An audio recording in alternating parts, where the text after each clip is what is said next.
17 अक्टूबर 2005 का दिन कार्बी एंगलोंग असम के इतिहास का एक काला अध्याय है। इस दिन को चर्चिम प्रिसेक हत्याकांड के रूप में याद किया जाता है, जब एक कठिन समय में कुछ निर्दोष लोगों को अपनी जान से हाथ धोना पड़ा।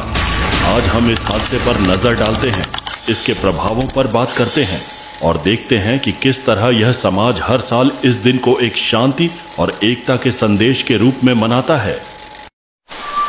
17 अक्टूबर 2005 को Karbi Anglong autonomous council KS की एक बस जो जीरी कैंडिंग से आ रही थी, चर्चिम प्रिसेक के पास एक दरिंदाना हमले का शिकार बनी।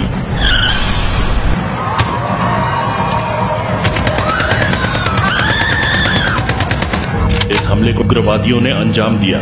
41 लोगों की हत्या कर दी गई, जिनमें बच्चे, महिलाएं और वृद्ध भी शामिल थे। हमलावरों ने केवल इतना ही नहीं किया, बल्कि चर्चिम गांव के घरों को भी आग लगा दी और वहां 15 और लोगों की हत्या कर दी। यह हत्याकांड लंबे समय से चल रहे जातीय तनाव का परिणाम था। प्रत्येक वर्ष 17 अक्टूबर को कार्बी एंगलोंग के लोग चर्चिम प्रिसेक स्मारक स्थल पर एकत्र होते हैं। राष्ट्रीय शोक दिवस या काला दिवस के रूप में मनाया जाने वाला यह दिन उन लोगों की याद में है जो इस हत्याकांड में अपनी जान गंवा बैठे। यह दिन एक दूसरे के प्रति प्रेम और शांति का प्रदर्शन करने का संदेश देता है।